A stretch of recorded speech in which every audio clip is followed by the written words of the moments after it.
Ok.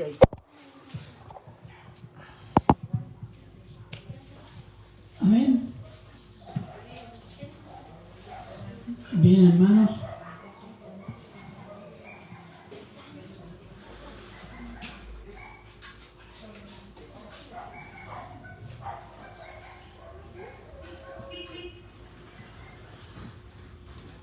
Hermanos, hermanas, hoy día vamos a estar en 1 Corintios, capítulo 6, pero vamos a ver del 5 al 8. Del 1 al 4 lo vimos el martes. Ahora vamos a completar este pasaje, del 5 al 8. Para introducirnos, quiero contarles que una vez le dije a un hermano, en ese tiempo hermano, en la iglesia, le dije, el crecimiento espiritual es una cuestión de carácter.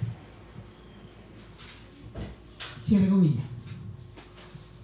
El crecimiento espiritual no es una cuestión solo de conocimiento de la Biblia, aunque es necesario, ni tampoco es solo practicar los dones carismáticos, ¿no? La señal de crecimiento espiritual es la obediencia integral a Dios. Y cuando decimos integral, podríamos pensar de cuerpo, alma, espíritu. O la otra forma es decir, obediencia en todos los aspectos de la vida cotidiana. Esa sería, digamos, una obediencia integral a Dios. Obediencia a Dios en todos los aspectos de la vida. Y la obediencia a Dios en modo integral crece en la medida que consultamos Biblia, estudiamos Biblia, obedecemos Biblia y experimentamos las bondades de Dios por Cristo Jesús. Y el conocer y experimentar a Dios nos hace amar más a Dios. Es una clave del crecimiento del amor. Mientras yo más conozco al Señor, más lo amo. Amén. No es como el ser humano que a veces mientras más conoce a la esposa, ya menos le gusta. Porque dice que él se casó con una princesa, pero se transformó en una bruja. Y la esposa dice, yo me casé con un príncipe, le entramos un renacuajo. ¿Entiendes? Entonces, ¿por qué? Porque en la intimidad conocemos nuestras debilidades y pecaminosidades. Cosa que no sucede con Dios. Porque cuando conocemos a Dios nos maravillamos cada vez más. ¿Cierto? Y eso nos hace amar más a Cristo, más su obra. Y odiamos aquello que ofende a Dios. Mis pecados, la incredulidad del mundo. Por tanto, la indiferencia al pecado es una señal de ausencia de crecimiento espiritual verdadero. Y el pleito entre hermanos en Cristo, ante los incrédulos, es el peor testimonio que la iglesia puede dar ante el mundo. Es hablar mal del Evangelio de Dios. Se usa una palabra para decir hablar mal de Dios, hablar mal de blasfemar. La iglesia blasfema del Evangelio de Dios cuando llega a tribunales peleándose por un local, por la tesorería de la iglesia o cualquier otra cosa. Y nos extrañamos. Y el mundo y la iglesia se sorprende si decimos que Dios está enojado, Dios está airado. Pero eso dicen las Escrituras. Dios está airado. Miren, Romanos, ya los que están estudiando Romanos, 1:18, se los leo yo. Porque la ira de Dios se revela desde el cielo contra toda impiedad e injusticia de los hombres que detienen con injusticia la verdad. ¿Y sabe cuál es el problema? Que a veces la iglesia lo que hace esa obra de injusticia e impiedad. El título del sermón es El pecado de litigar entre hermanos. 1 Corintios 5 al 8. Vamos a orar. Padre bueno, eterno y misericordioso Señor, damos gracias, Señor, por su infinita misericordia, Señor, por esta palabra, Señor. Pedimos y rogamos que limpie nuestros corazones, nuestras mentes, Señor, para que podamos amar, entender y poner por obra esta palabra suya, Señor. Gracias, Señor, que usted por su misericordia, por amor a Cristo, nos regala esta palabra. Y se lo agradecemos en Cristo Jesús. Amén. Versículo 5 dice: para avergonzaros lo digo. ¿Qué les dijo? Lo que les dijo en el versículo 3 y 4. ¿No sabéis que hemos de juzgar a los ángeles, cuanto más las cosas de esta vida? Si pues tenéis juicio sobre cosas de esta vida, ponéis para juzgar a los que son de menor estima en la iglesia. Si ponen a los incrédulos, ponen a los paganos, ponen al mundo. Entonces dice, para vergüenza de ustedes lo digo. Como dije la otra vez, la iglesia llama al mundo a arrepentirse, pecadores arrepentidos. Pero cuando hay problemas en la iglesia van a tribunales que son mismos paganos que deben arrepentirse, juzguen. Son tribunales. ¿Se fijan? Por eso dice el apóstol Pablo, para avergonzaros lo digo. El apóstol quiere avergonzarlo, es decir, que se den cuenta de lo bajo que han caído como iglesia de Cristo. Han caído en pecado y viven en el pecado de la tolerancia al pecado, primeramente. ¿Se acuerdan? El apóstol los interpela acusándolos. Pues no hay entre vosotros sabio ni uno que pueda juzgar entre vosotros. Subraya sabio. Esto interpela no solo a la iglesia, sobre todo a los líderes de la iglesia en Corinto. ¿No hay entre ustedes un líder espiritual maduro, sabio, que pueda juzgar entre vosotros? Y eso habla claramente de que el liderazgo también estaba muy mal. Entonces, hay que recordar algunas cosas de lo que es un líder espiritual en la iglesia. Hay 3 aspectos del liderazgo espiritual. Entonces, los voy a mencionar y vamos a ver algunas cosas. El líder espiritual en la iglesia de Cristo debe pastorear. El pastor es pastor porque es el que entrega el alimento a las ovejas. Esa es la figura. Entrega el alimento a las ovejas en modo personal, a través del discipulado, a través de un estudio y a través de la predicación del púlpito. Entonces, o el instituto también, aunque es poco diferente, pero también allí se está pastoreando de un punto de vista más doctrinal, puede ser. Y la predicación desde el púlpito. La predicación desde el púlpito es tarea del pastor. La enseñanza y la predicación es responsabilidad del pastor. No es del hermano que está proyectándose, que sabe harta Biblia, no. Esa es una responsabilidad espiritual del pastor. Entonces, siempre esa responsabilidad es del pastor, a menos que el pastor se enferme o se muere. A menos que se va con el Señor o esté en el hospital o postrado. Pero esa responsabilidad es del pastor. Ustedes han tenido la experiencia de estar en iglesia donde los pastores dicen, ya tú el miércoles predicas esto y el domingo este otro y así. ¿Sabe cómo se llama eso? El pastor abandona condona su responsabilidad. Y esa cuenta va a tener que darla a él, no la va a dar la iglesia. Porque esa responsabilidad es del pastor. Es como decir que la responsabilidad espiritual de un padre de familia, le dice, ya hijo, manda tú, hijo anda a trabajar, hijo hace esto. No, esa es tarea del padre. Amén. Es exactamente igual. Pero se acepta normalmente. Pero espiritualmente es un peligro y es una irresponsabilidad grande de ese pastor.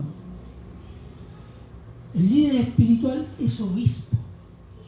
Obispo, la palabra obispo significa supervisor. Entonces, ¿qué hace el supervisor? Vigila, protege al conjunto de la congregación, cuidando de que no entren lobos o promotores de doctrinas herejes, falsas, o personas que dividen la congregación, que se agarran unos hermanos y el pastor no es correcto, mire, ¿por qué nos reunimos en mi casa y para que oremos por el pastor? Mentira. Está haciendo discípulos para dividir la iglesia, porque su doctrina según él es mejor que la del pastor, o porque la actitud del pastor no es de pastor, yo sí que tengo buena actitud. ¿Han visto eso? Entonces el pastor, ¿qué es lo que tiene que hacer? Tiene que vigilar, supervisar actitudes y doctrinas. No significa que es ¿cómo se dice? Un carabinero. No es un carabinero, no es un policía, pero sí tiene que estar atento e intervenir como corresponde. Entonces esa es una actitud de obispo. Veamos Hechos 20:28.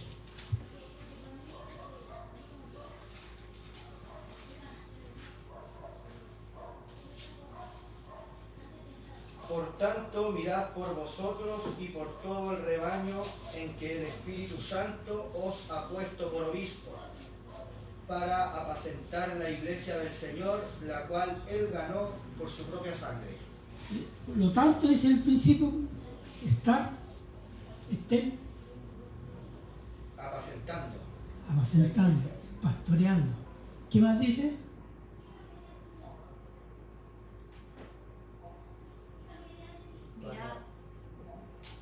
Recién lo leí. Por tanto, mirad por vosotros y por todo el rebaño. Ya, mirad, vigilar, supervisar, por ustedes mismos y por todo el rebaño. Y después concluye, porque yo sé que después de mi partida entrarán. Eso. Entonces, atentos. Entonces, esa es la tarea. Y déjenme citar otro versículo. Primera de Timoteo 4:13.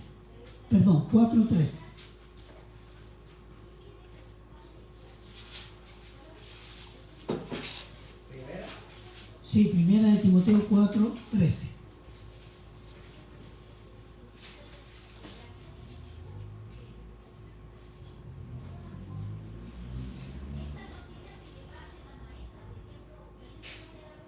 ¿Qué dice?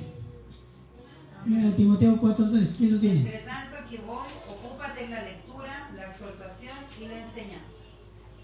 Ya. Ese es el consejo que el apóstol Pablo le da a ¿quién? A Timoteo. La lectura, ¿qué más? La exhortación y la enseñanza. Exhortación a la congregación y la enseñanza. Y está hablando de un pastor. Son tareas de pastor. Entonces, la exhortación, ¿dónde la hace? Desde el púlpito. La enseñanza, personal o grupal. Y además la preocupación por sí mismo, es decir, por su propia santidad. Entonces, un líder espiritual es pastor, un líder espiritual es obispo. Y volviendo al obispo,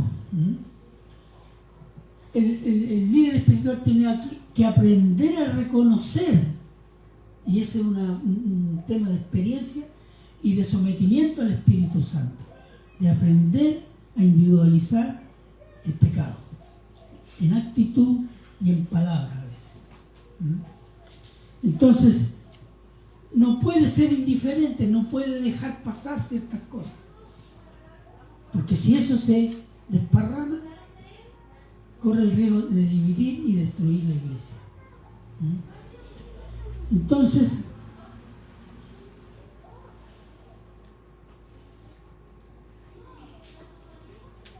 una cosa que tienen que tener claro ustedes como oveja o como parte de la congregación, miembros de la congregación, es que tienen que ayudar a vigilar a quién. Tienen que ayudar al pastor en vigilar. Y eso se hace, hermana, orando. Lo primero que se hace orando. Orar por los hermanos. Orar porque hay debilidad en esa hermana. Hay problemas acá. Orar, hermano. El ministerio de la congregación entre hermanos. Como es el ministerio del pastor. Como es el ministerio del maestro a quienes enseña. Como es el ministerio de los maestros que enseñan a los niños. Del que hace clase de mujeres, que hace clase de varón. Su tarea es orar por ellos. Después tenemos el líder espiritual debe ser anciano, no viejo, anciano. Se confunde. ¿Qué es lo que es un anciano? Anciano es sinónimo de sabio, apto para dar consejo bíblico a la congregación o a la persona. Cuando se da un consejo bíblico, se hace ese consejo en base a lo que dice la Escritura. Eso es lo que se llama anciano, que es sinónimo de sabiduría. Por eso el apóstol Pablo les dice, no hay entre vosotros algún sabio, algún anciano. Eso es lo que está diciendo. Que pueda, con sabiduría, juzgar entre vosotros. Entonces esto es una dura crítica al liderazgo de la iglesia de Corinto. Muy seria. Entonces, veamos 2 de Corintios 8, del 8 al 10.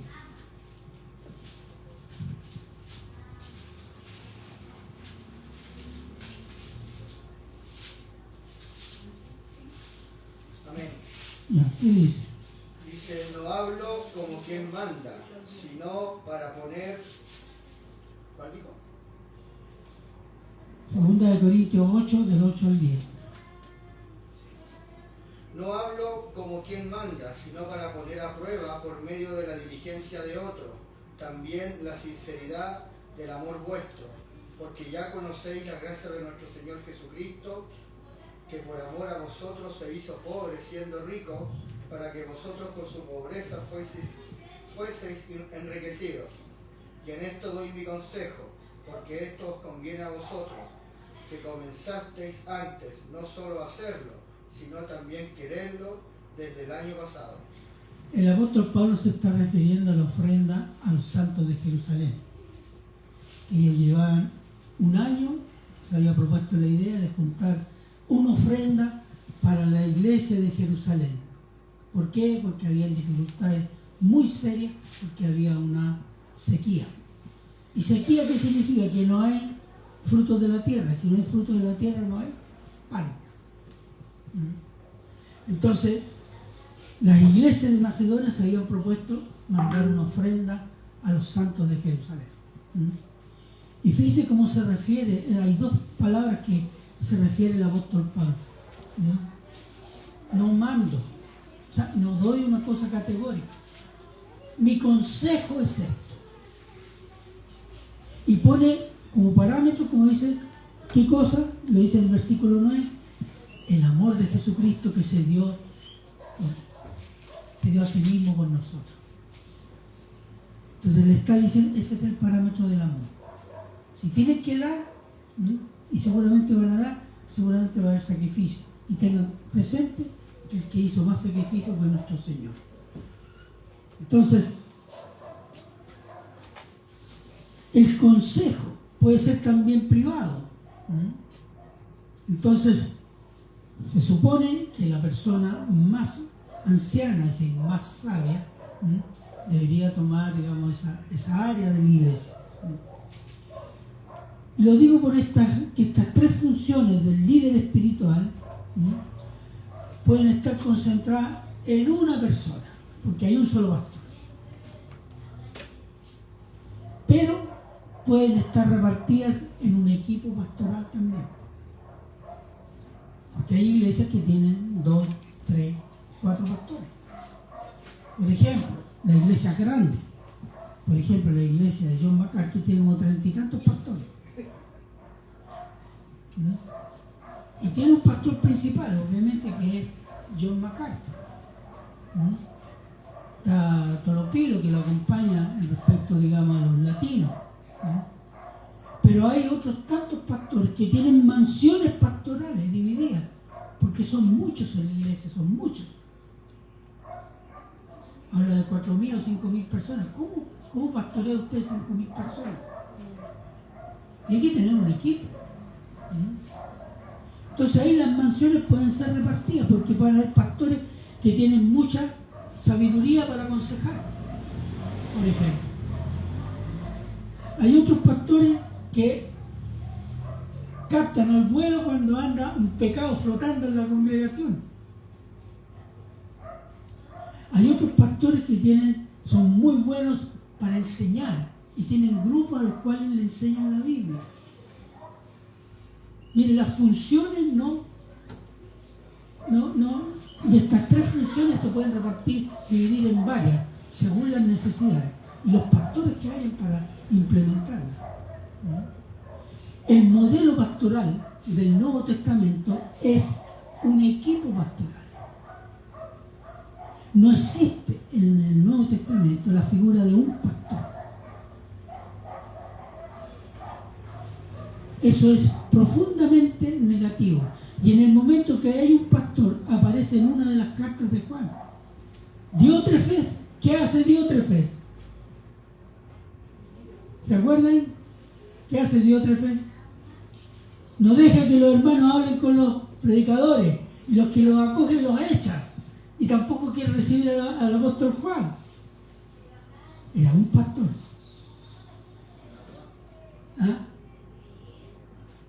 Entonces, lo sabio es que haya un equipo pastoral que asume, se dividen las tareas según capacidades, etc. Veamos Tito 1:5.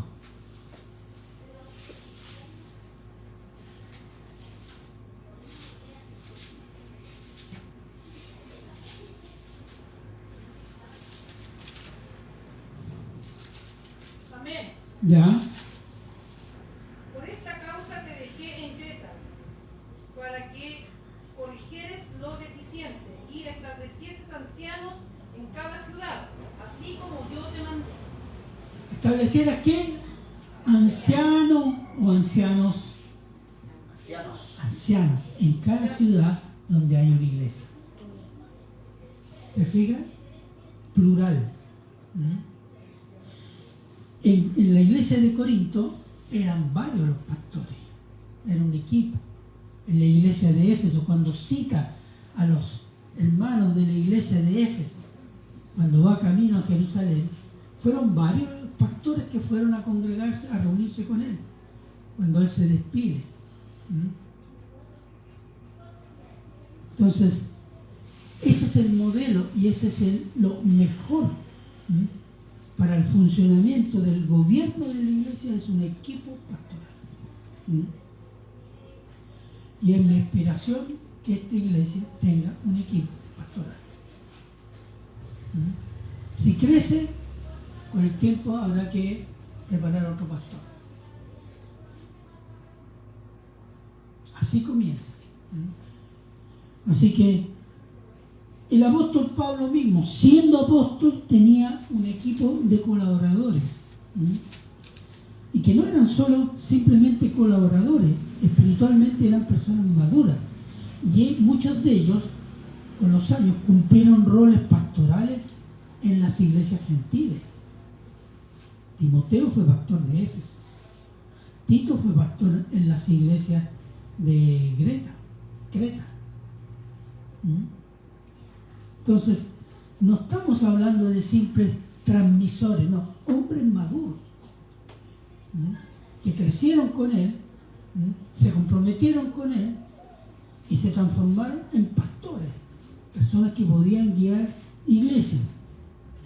Entonces el apóstol Pablo acusa a los líderes de la iglesia de Corinto de no tener un sabio, un consejero entre vosotros, dejan que los hermanos pleiteen en tribunales ante los ciudadanos paganos y anticristianos. Es una vergüenza. ¿No le daría vergüenza a usted? Yo me acuerdo ¿se acuerda del escándalo del pastor Durán? ¿Y cómo estalló? ¿Dónde estalló el escándalo? En los medios de comunicación. Ahí vino a reaccionar la iglesia. Ahí se reunieron los pastores, los diáconos, los oficiales, se reunieron y vamos a sacar. ¿Pero por qué? Porque un diario se puso a hablar y sacar los trapitos al sol. ¿Por qué no lo hicieron antes? Si sabían lo que estaba pasando. No eran ignorantes. ¿Y sabe por qué se quedan callados? Porque muchos de ellos eran pagados por Durán. Y hablamos de la corrupción del mundo. Ese fue un escándalo que avergonzó a toda la iglesia de Chile, hermano. Y los medios se encargaron de ponerle todo el color posible.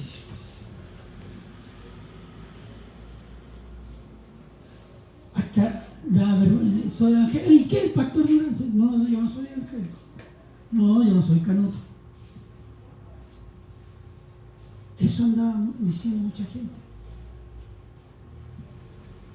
Entonces, la iglesia pierde influencia, pero Cristo es ofendido. Y hermanos, yo digo a veces, la iglesia de Chile, ¿por qué exige que cambien las cosas y que el Espíritu Santo se mueva si la iglesia no se ha arrepentido?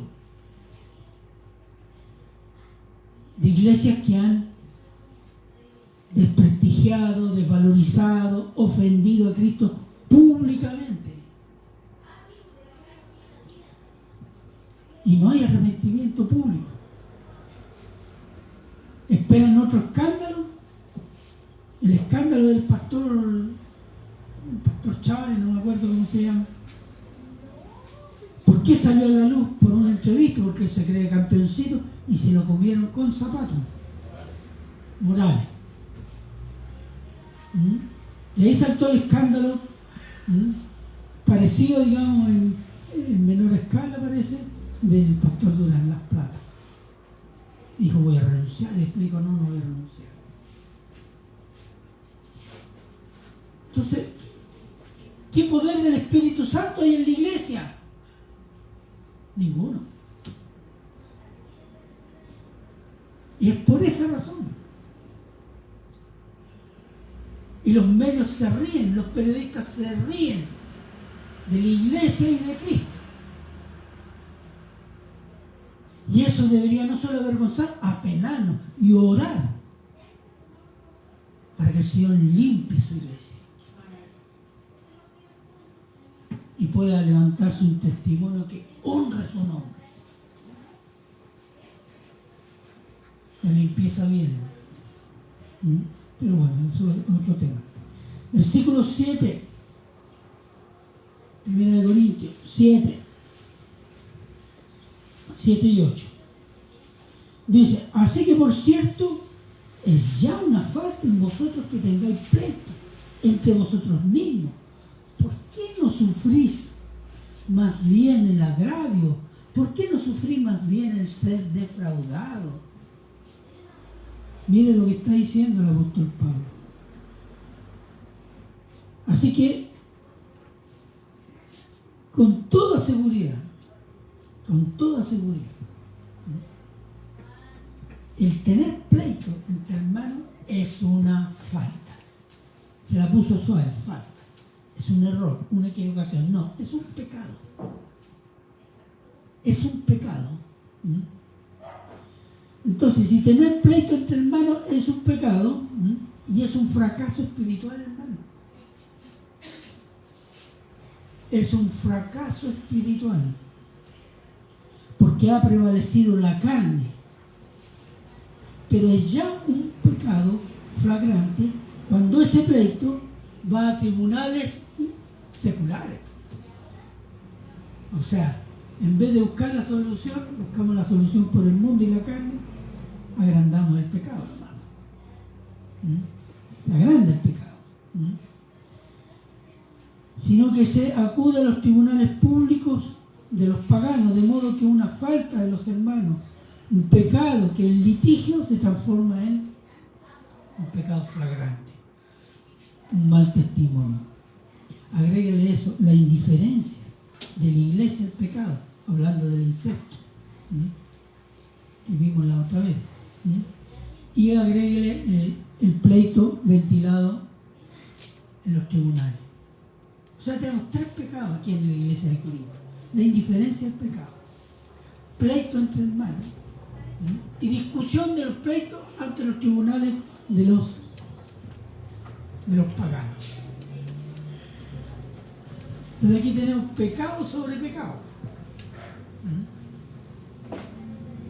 Entonces, hermanos, el apóstol Pablo les dice, ¿cómo podemos honrar al Señor? Y viene después la pregunta en forma de mandato, o un mandato en forma de pregunta, que dice, ¿por qué no sufrís el agravio? ¿Por qué no sufrís más bien el ser defraudado? Agravio, ¿qué significa? Perjuicio que se hace a una persona a sus derechos o intereses. Defraudado, privar a una persona de algo con engaño o abuso de confianza. ¿Cierto? ¿Por qué no sufrir mejor eso antes que deshonrar a Cristo? La pensamos 20 veces, ¿o no? Porque si está en juego un terrenito, que con eso yo me arreglo definitivamente y salgo de la miseria, porque se da esos casos. O el orgullo, si es que usted no sabe lo que me hizo. O cualquier otro tema. Temas de dinero entre hermanos. Sobre todo cuando son cierta cantidad. ¿Cuál es el consejo del apóstol? ¿Por qué no sufrís más bien el agravio?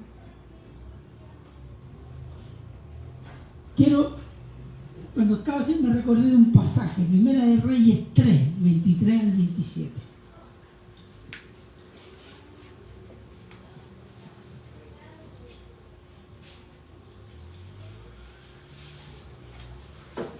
Amén. Ya, ¿qué dice? Fuerte y claro. El rey entonces dijo, esta dice, mi hijo es el que vive y tu hijo es el muerto. Y la otra dice, no, mas el tuyo es el muerto y mi hijo es el que vive. Y dijo el rey, traedme una espada, y trajeron al rey una espada. Enseguida el rey dijo, partid por medio al niño vivo y dad la mitad a la una y la otra mitad a la otra.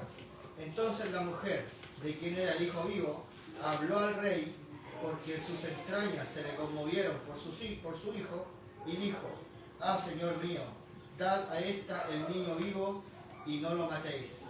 Mas la otra dijo, ni a mí ni a ti, partidlo. Entonces el rey respondió y dijo, dad a aquella el hijo vivo y no lo matéis, ella es su madre. Y todos celebraron la sabiduría del rey Salomón. Amén. Pero nosotros podemos extraer algo de acá. La mujer que era la madre del niño prefirió perder a su hijo con tal que no muera y siga viviendo. Se sacrificó como madre para que su hijo siga viviendo. Eso es amor, ¿no? ¿Cierto? El amor de madre. Los padres se sacrifican por los hijos. Hay gente que se sacrifica grandemente por otras personas que aman, pueden ser familiares o amigos, amigos muy queridos o amigas muy queridas, etc. Entonces, estamos dispuestos a sufrir la pérdida de algún derecho o perder la amistad de un ser amado por amor a Cristo y por la gloria de Cristo.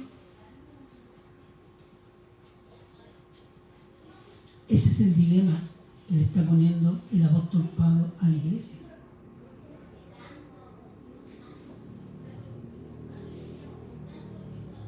¿No sería mejor que sufrierais el agravio y ser defraudados antes que dar mal testimonio de la iglesia y de Cristo ante los tribunales de los paganos anticristianos? Parafraseando un versículo que cité la semana pasada, si en lo poco, ¿se acuerdan? Si en lo poco no sufrí el agravio, ¿qué haréis cuando llegue la persecución? Y fíjese que esto es lo que le dijo el Señor a Jeremías. Jeremías 12:5.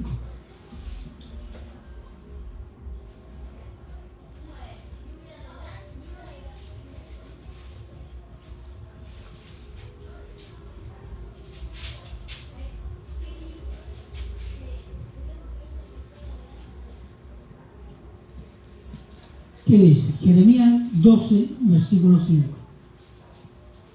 Amén. Si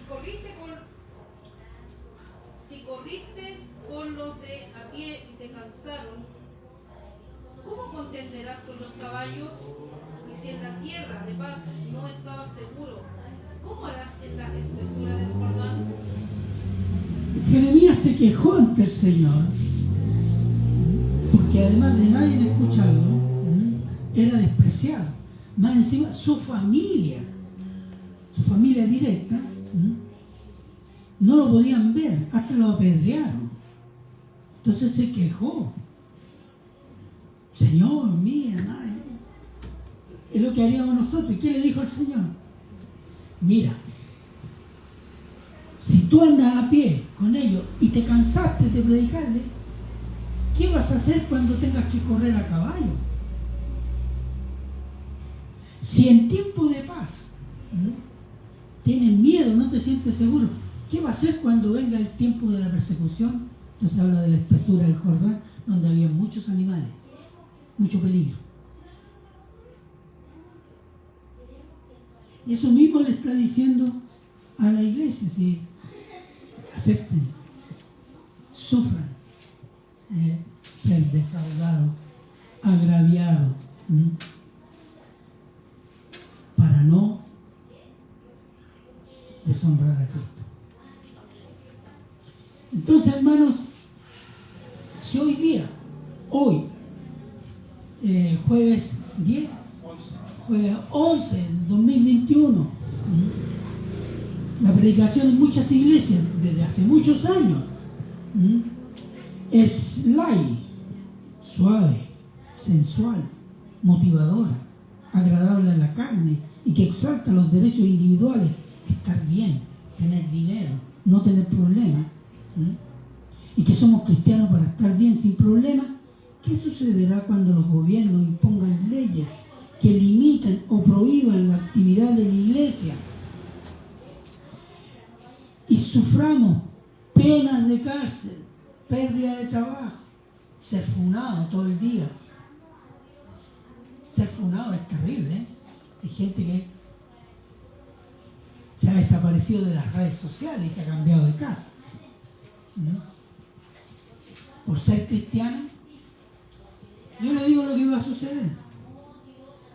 Sucederá que muchos cristianos online dejarán de ser cristianos, mostrando que no eran cristianos.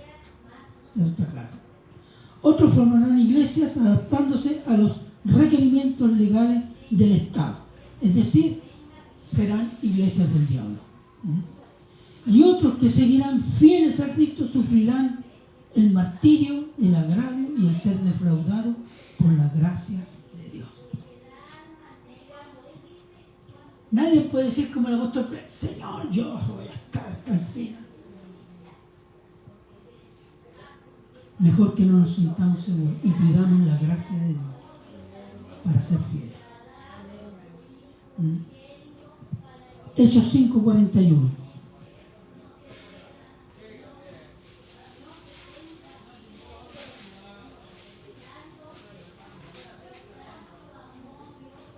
Amén. Y ellos salieron de la presencia del concilio gozosos de haber sido tenidos por dignos de padecer afrenta por causa del nombre. Amén. Ser dignos de qué? De la afrenta. De haber sido perseguido, de haber sido criticado, funado por amor a Cristo. Digno de padecer eso. Hay otro pasaje que dice: si amamos a Cristo y padecemos con Él y como Él, seremos glorificados también con Él. El padecimiento es parte de el discipulado de Dios para la iglesia. Versículo 8.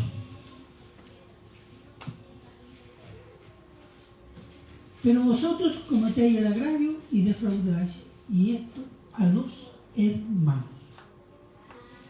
Dicho de otra manera, ustedes deberían sufrir el agravio, pero ustedes cometen el agravio y defraudan al hermano. Y van a pleito en los tribunales seculares.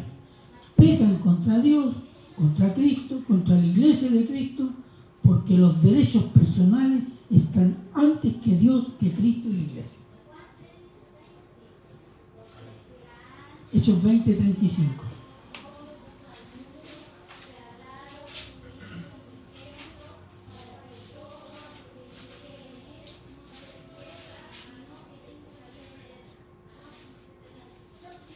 Amén. ¿Qué dice?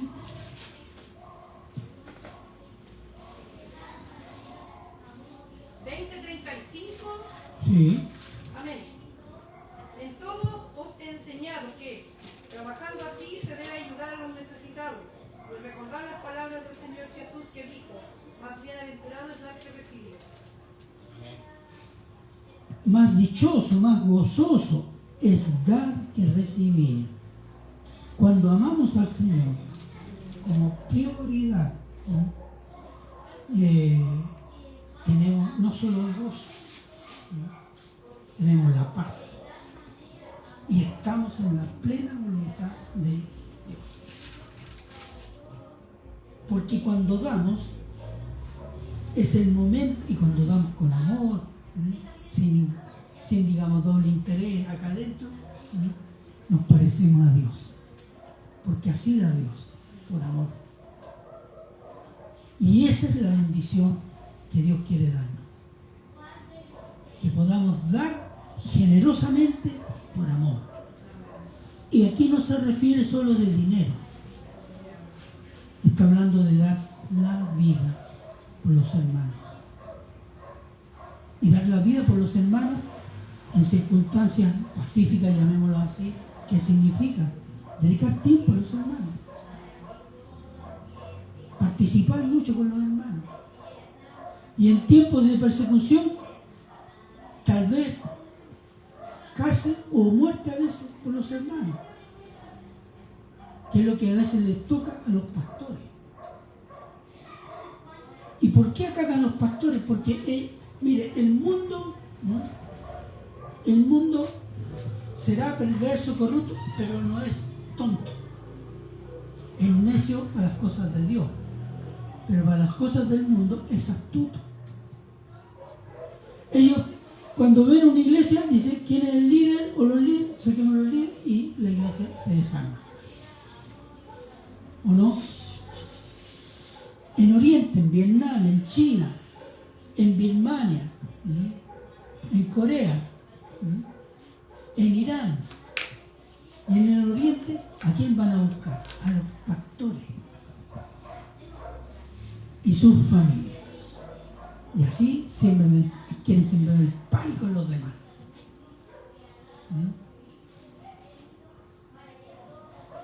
Entonces, si ese es el costo ese, sí. Por la gracia de Dios, nuestros corazones tienen que estar dispuestos. Pero entendamos, es una gracia de Dios y hay que pedirla y rogar por ella. El Señor no va a fallar, porque Él sabe quiénes son los suyos. Por último, hermanos, litigar entre hermanos es litigar con un hijo de Dios, pues. Con uno que es hermano de Cristo. Es uno que tiene el Espíritu Santo, ¿o no? Es litigar contra Dios, contra Cristo y contra sí mismo. Y es dije fracaso espiritual, pero también es una herida moral que nos hacemos. No solo lo hacemos el hermano, no lo hacemos nosotros mismos. Y no nos damos cuenta, pero salimos muy afectados, un corazón endurecido, hasta enojados con Dios a veces, porque el tribunal no me dio la razón. O si le dio la razón, se va a burlar del hermano. Entonces eso habla de qué? De un alma que no ha crecido. Y eso es grave en la iglesia, hermano. Muy grave. Y eso es lo que veía el apóstol Pablo, la gravedad de este problema.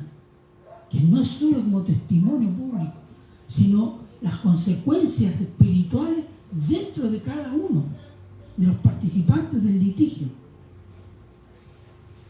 A veces son muy fuertes y devastadoras. Una pelea con otro hermano que por fuerte que sea, que sea fuerte, nos conmueve. ¿O no ha sentido eso usted? Como que nos hace pedazo algo adentro. Claro, porque estamos litigando contra sí mismo, porque es mi hermano en Cristo. Él también tiene el Espíritu Santo. Y a veces nuestro orgullo ciego no nos deja ver eso. ¿Por qué? Porque priorizamos por nuestro derecho, por nuestra dignidad. Bueno, ¿y la dignidad del que te salvó? ¿Dónde queda? Merecedor de toda dignidad, de toda alabanza. Por eso el litigio entre hermanos puede tener consecuencias espirituales graves dentro de cada uno.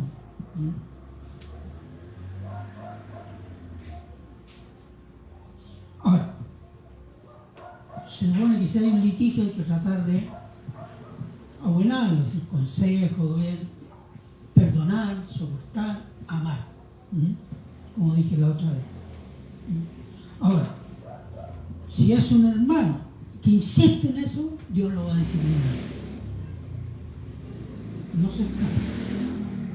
Él nos conoce, sabe dónde tocarnos y nos va a disciplinar.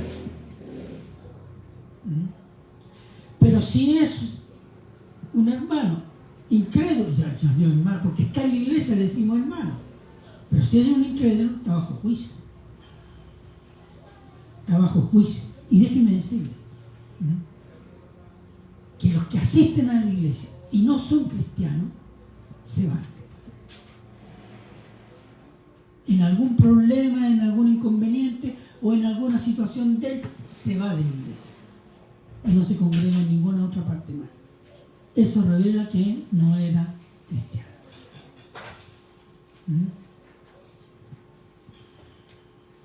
Entonces, si insistimos en esto, miren hermano, esto es tan grave que el apóstol dice que nos hacemos injustos. Déjenme leer el versículo. Y comienza en el versículo 9 y dice: ¿no sabéis que los injustos no heredarán el reino de Dios? Está hablando así. Si vemos el contexto, quien insiste en este litigio es un injusto. Está diciendo es un pecador, un impío, un no cristiano, no convertido. No puede existir un cristiano que ama el pecado, pero es cristiano porque creyó en Cristo y se emocionó y cuando confesó a Cristo. No. Su vida no refleja esa declaración. Es como decir los demonios cristianos. ¿Existe la iglesia de demonios cristianos? No existe.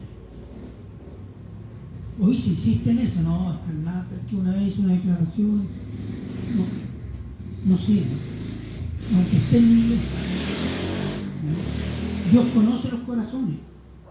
Dios sabe a quién tiene en la iglesia. ¿Se acuerda de los 12? Yo lo elegí a ustedes, pero yo sé que uno de ustedes es diablo. Los demás no lo sabían, pero él sabía quién tenía dentro. ¿Y usted cree que Cristo no sabe quién tiene en esta iglesia, en toda la iglesia, en todo el mundo? Él sabe quién es. Quién es cristiano y quién no lo es.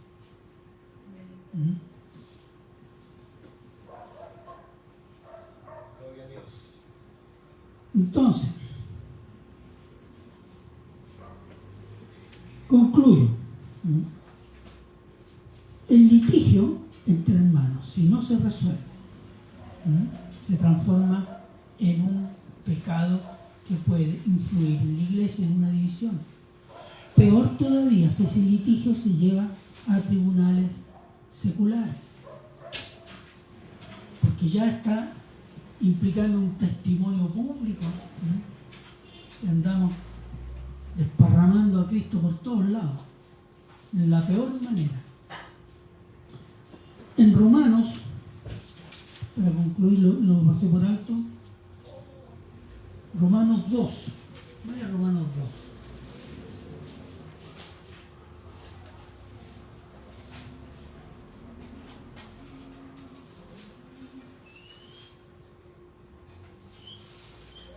Romanos 2:24. Porque como está escrito, el nombre de Dios es blasfemado entre los gentiles por causa de vosotros. Eso es lo grave. Entonces, ¿cómo resolvemos esto? Lo que dije en martes. Tenemos la palabra de Dios. Primera cosa. Buscar el consejo de un hermano maduro espiritualmente. Y no de uno, pueden ser 2 o 3. Hermano, hermana. Someterlo a el juicio de ellos, y que será un juicio basado en ¿qué? En la palabra. Porque el que tiene que ser glorificado en ese problema es Cristo. Entonces, hermanos, tenemos que aprender esto, que el litigio entre hermanos es grave para su vida espiritual y a la larga para la vida espiritual de la iglesia. Así que ténganlo en cuenta. Quiero leer Efesios 4, y ahí vamos a concluir. Efesios 4,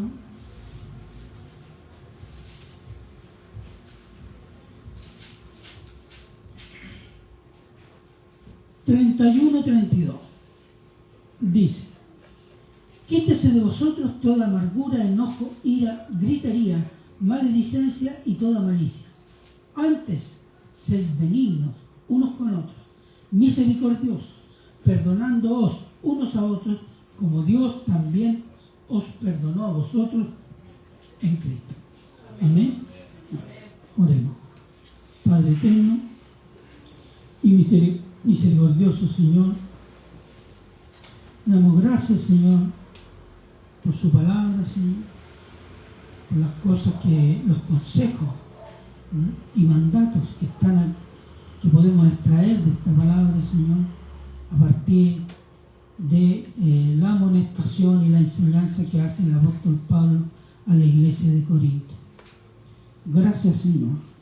Encomendamos, Señor, nuestra mente y corazón al Espíritu Santo, Señor, para que esa palabra pueda producir fruto grato a su persona, Señor. Ayúdenos en esto, Señor, y se lo agradecemos siempre en Cristo Jesús. Amén.